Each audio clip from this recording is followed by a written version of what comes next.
বলেন কি হয়েছে? আমাদের বাড়ি এসে আমাকে মাল লুটপাট করে নিয়ে গেছে, মোটরসাইকেল, স্বর্ণ, টাকা পয়সা যা কিছু ছিল, গরু বাছুর সব লুটপাট করে নিয়ে গেছে। আর আমার 14 বছরই ছেলে নিয়ে গেছে উঠাইয়ে। এদের সঙ্গে তো আপনাদের কোনো শত্রুতা ছিল না, তাই না না? না না, আচ্ছা আচ্ছা আচ্ছা। এদের আমার চিনিও না। আবুল হাসান সহ উনি সব তুলে নিয়ে গেছে। বাড়ির তো ঘর সব ভাঙচুর করেছে হ্যাঁ, দেখলাম। এই বাড়ির গাছ সব ভাঙচুর করে স্বর্ণলঙ্কা যা ছিল আপনাদের বাড়িতে সব লুটপাট করে নিয়ে গেছে। সব নিয়ে গেছে। আচ্ছা আর ঠিক আছে। মারধর করেছে। হ্যাঁ মারধর করেছে। হ্যাঁ আর স্টামে সই করে নিয়ে গেছে। খালি স্টামে সই করে নিয়ে গেছে। আচ্ছা ঠিক আছে ঠিক আছে। মামা আপনি একটু বলেন তো।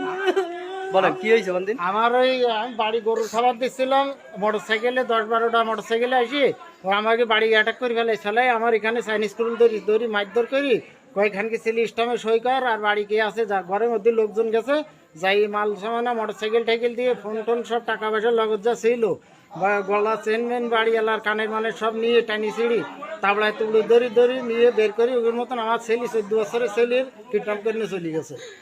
আমি বললি যে টাকা পয়সা রেডি কর, 10 লাখ মতন করার পরে তার ছেলেরে মুক্তি দেবো। সাদা স্টামে সই করতেলাম না, তো আমার চাইনিজ স্কুল দিয়ে গলায়। আচ্ছা ঠিক আছে।